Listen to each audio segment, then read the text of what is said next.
Selamat malam, salam sejahtera. Terima kasih karena bersama dengan saya di Nazilin Unity Channel. Ini isu yang paling hangat sekali. Benarkah pada 4 Ogos ini ada ahli atau ada pemimpin UMNO keluar UMNO? Ini memang menariklah. Dengan kata lain, adakah 10 orang ahli parlimen keluar UMNO pada 4 Ogos ini? Kerana sebelum ini hangat diperkatakan bahawa ada 10 orang yang mungkin akan menyertai Perikatan Nasional berpaling tadah meninggalkan UMNO. Tapi persoalannya daripada My Metro ialah siapa keluar UMNO 4 Ogos ini? Tan Sri Anwar Musa mendakwa ramai pemimpin dan ahli UMNO akan meninggalkan parti itu. Pengerusi Muafakat Nasional MN itu berkata pengumuman berkenaan akan dibuat pada 4 Ogos ini yang turut dihadiri oleh Presiden PAS Tan Sri Abdul Hadi Awang. Kita tunggulah nanti siapa yang akan keluar 4 Ogos ini ataupun ia hanya acah-acah biasa. Ataupun yang keluar UMNO itu hanya ikan-ikan bilis, ikan-ikan besarnya tidak akan keluar UMNO. Tak tahulah siapa yang akan keluar UMNO, ahli UMNO. Ramai pemimpin dan ahli UMNO yang keluar ini, adakah dia hanya ahli ataupun memang dah pun keluar UMNO sebelum ini cuma mengisytiharkan keluar kerana ini pilihan raya ataupun memang ada pemimpin. Tak tahulah siapa kan, kita pun tak berani cakap. Kita tunggu nanti. Walau bagaimanapun ikuti terus ulasan ini kerana ada lagi perkara-perkara penting menarik yang anda akan dengar. Kata Anwar Musa, kita akan buat pengumuman penting termasuk pengisytiharan ramai pemimpin dan ahli parti serta mantan ketua setiausaha dan bekas exco yang akan keluar daripada UMNO. Ini bukan sahaja dalam kalangan pemimpin dan ahli dalam Parlimen Ketere, malah beberapa kawasan yang lain. Katanya ketika ditemui pada sidang media di program ceramah perdana isu semasa Dewan Undangan Negeri Dun Kok Lannas di sini malam ini. Yang turut hadir Setiausaha Agung Perikatan Nasional Datuk Sri Hamzah Zainuddin, Ketua Pemuda PAS Ahmad Fadli Sari dan calon PAS Dewan Undangan Negeri Dun Kok Lannas Datuk Muhammad Farid Mohamed Zawawi. Mengulas lanjut, bekas ahli Parlimen Ketere itu berkata, tindakan pemimpin dan ahli keluar dari UMNO berikutan.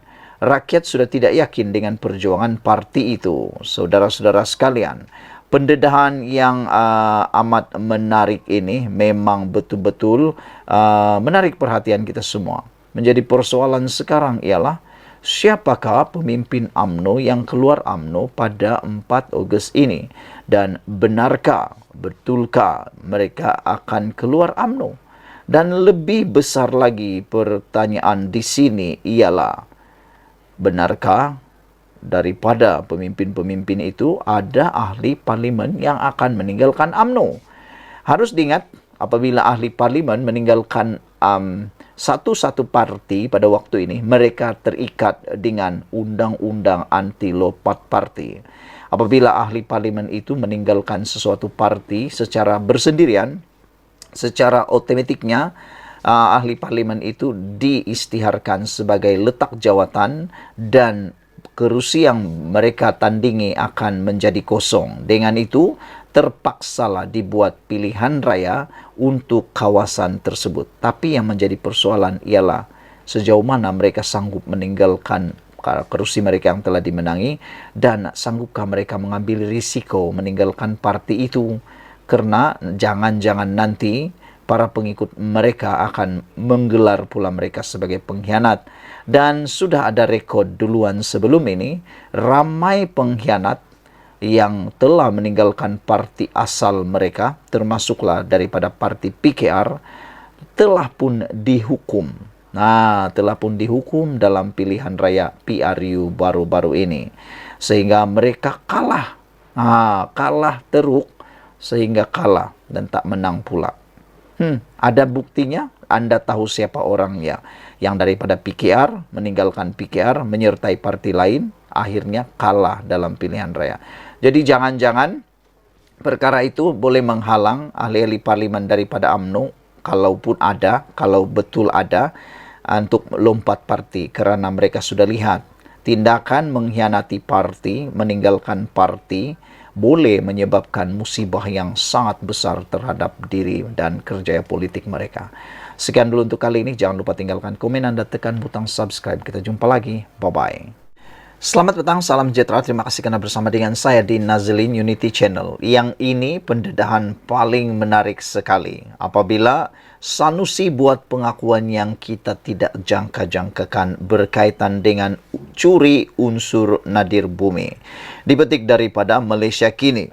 Dengan tajuk, Sanusi akui pernah jumpa suspek curi unsur nadir bumi.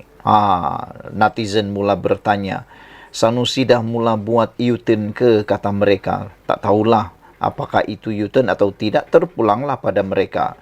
Menteri Besar Sementara Kedah Muhammad Sanusi Maknor mengakui pernah bertemu seorang warga China yang kini diburu berhubung kecurian unsur nadir bumi REE di negeri itu.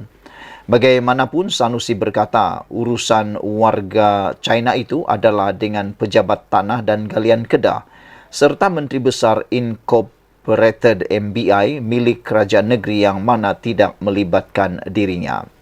Sanusi memberitahu Malaysia Kini yang individu tersebut memiliki syarikat tenaga solar yang mengadakan usaha sama dengan MBI dan telah berada di Malaysia sebelum dia menjadi Menteri Besar pada tahun 2020.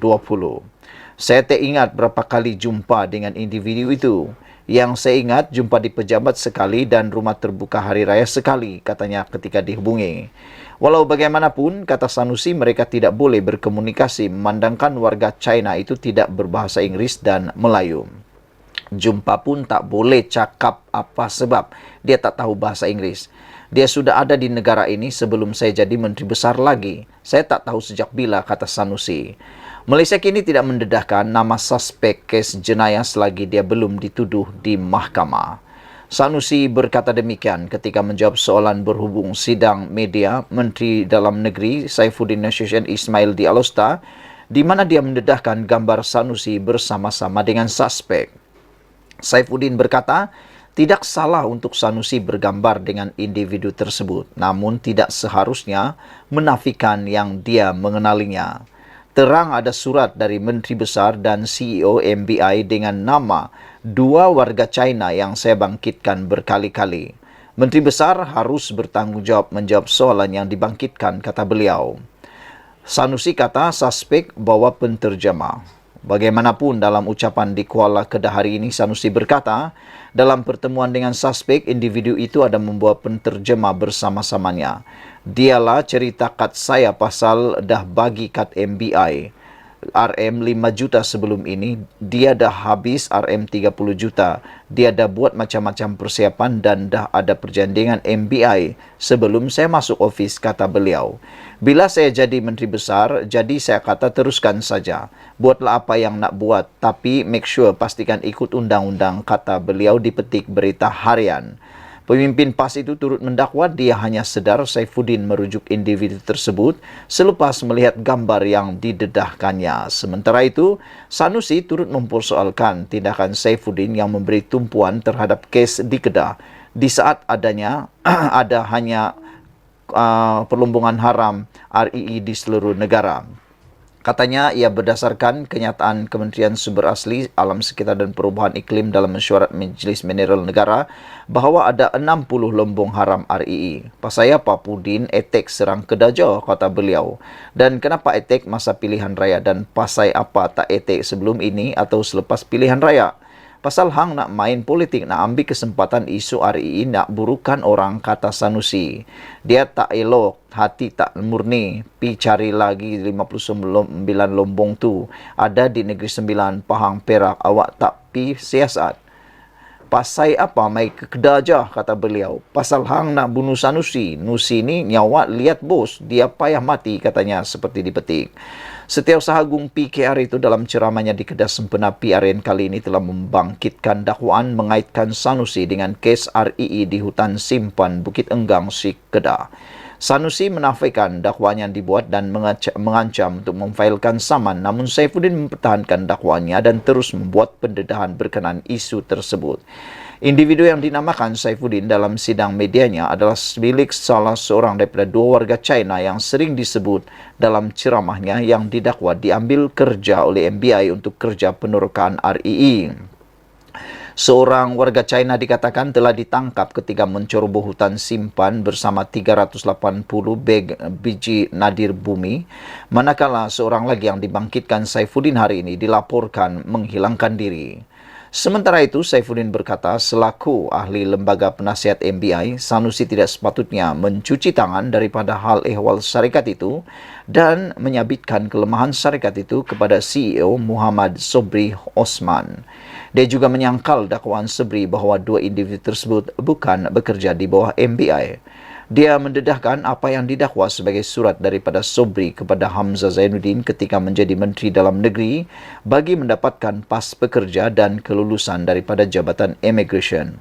Jelas ada permohonan pas lawatan iktisas kepada dua warga China ini dengan majikannya adalah MBI. Kini penafian dibuat oleh pengurusan tertinggi perbadanan itu, katanya lagi. Semalam MBI membuat laporan polis bagi menafikan dakwaan Saifuddin. Sekian dulu untuk kali ini. Jangan lupa tinggalkan komen anda. Dipetik daripada Malaysia Kini dengan tajuk Sanusi akui pernah jumpa suspek curi unsur nadir bumi, diterbitkan pada 1 Ogos 2023. Sekian dulu untuk kali ini. Kita jumpa lagi. Bye-bye. Selamat datang, salam sejahtera. Terima kasih kerana bersama dengan saya di Nazilin Unity Channel. Selepas Dominic Lau, isu beliau dihalau mengikut laporan, beliau dihalau daripada kempen pilihan raya negeri di Pulau Pinang. Hari ini kita pula digemparkan dengan satu lagi pendedahan menarik daripada Presiden Gerakan ini. Beliau mengesahkan bahawa PN tak beri dana kempen untuk calon. Wah, ini betul-betul menariklah kan. Memang menarik. Jadi kalau tidak diberi dana untuk kempen calon, dari mana duit mereka? Presiden Gerakan Dominic Lau mengesahkan Ibu Pejabat Perikatan Nasional PN tidak memperuntukkan sebarang dana kepada calonnya bagi pilihan raya negeri di 6 negeri. Mereka juga tidak menyediakan bendera dan bahan kempen, menyebabkan parti itu terpaksa menggunakan baki bendera dan bahan kempen pilihan raya umum tahun lalu. Lau memberitahu Malaysia Kini malam tadi bahawa disebabkan pembukaan akaun bank bersatu oleh kerajaan, calon PN dalam pilihan raya negeri PRN membiayai sendiri kempen mereka. Di pihak kami, gerakan hanya boleh membantu dengan membantu mereka calon membayar deposit, tetapi yang lain adalah pembiayaan sendiri, kata beliau lagi. Lau yang merupakan calon bagi kerusi bayan lepas di Pulau Pinang berkata, sebagai presiden parti dia juga membiayai sendiri kempennya. Sukar untuk kami mencari penaja, banyak topi, bendera dan barangan lain yang tersisa daripada pilihan raya umum ke-15 dan semua calon kami menggunakannya, kata beliau lagi. Lau menjelaskan bahawa bendera dan bahan kempen ini tidak dikitar semula dan digunakan semula. Sebaliknya, sisa daripada pilihan raya sebelum ini kita gunakan. Selepas pilihan raya umum ke-15 pada November tahun lalu, PN berdepan dakwaan berhubung sumber dana pilihan raya.